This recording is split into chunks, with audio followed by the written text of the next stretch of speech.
ഡൽഹിയിൽ ആയുധക്കടത്ത് സംഘം പിടിയിലായി. ബിഷോയ് സംഘത്തിനായി ആയുധമെത്തിച്ച 4 പേരാണ് പോലീസിന്റെ പിടിയിലായത്. 10 തോക്കുകളും വെടിയുണ്ടകളും പിടിച്ചെടുത്തു. ഇവർ ISI ബന്ധമുള്ളവരാണെന്ന് പോലീസ് കണ്ടെത്തി. സജു തോമസ് ചേരുന്നുണ്ട്. സജു, എങ്ങനെയാണ് ഈ ആയുധക്കടത്ത് സംഘം പിടിയിലായിരിക്കുന്നത്?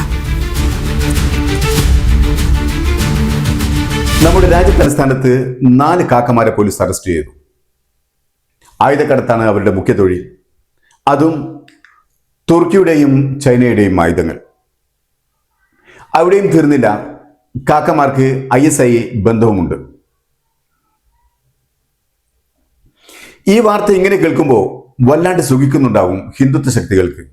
കാരണം ഒരു മുസ്ലിം എങ്ങാനും ഇതുപോലൊരു പൊല്ലാപ്പിൽപ്പെട്ടാൽ ആ കുടുംബത്തെ തന്നെ ഇല്ലാതാക്കുന്ന സംവിധാനങ്ങളാണല്ലോ നമ്മുടെ രാജ്യത്ത് ഇന്ന് നടപ്പിലുള്ളത്. മുസ്ലിം പേരായാൽ മതി അവർക്ക് സന്തോഷിക്കാൻ. എന്നാൽ ഇവിടെ പിടിക്കപ്പെട്ട 4 കാക്കമാരുടെ പേരുകൾ ഇപ്രകാരമാണ്: 1 മന്ദീപ് കാക്ക, 2 ദൽവീന്ദർ കാക്ക, 3 മോഹനാക്ക, 4 അജയ് കാക്ക.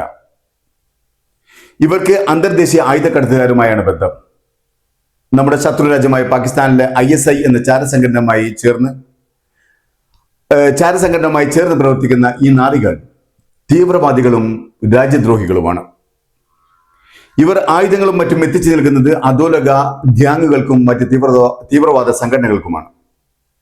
ഇവരുടെ കയ്യിൽ നിന്നും 10 തോക്കുകളും വെടിയുണ്ടകളും കണ്ടെത്തിയിട്ടുണ്ട്. ചെങ്കോട്ട സ്ഫോടന കേസിലെ ഉമർ നബിയെ പോലെ ഈ 4 പേരും രാജ്യദ്രോഹികളും തീവ്രവാദികളും തന്നെയാണ്. ഇവർ ഇന്ത്യയെ അസ്ഥിരപ്പെടുത്താൻ പാകിസ്ഥാന്റെ കയ്യിൽ നിന്നും ആയുധങ്ങളും പണവും കൈപ്പറ്റി രാജ്യത്തിനകത്ത് കലാപം ഉണ്ടാക്കാൻ സഹായിക്കുന്നവരാണ്.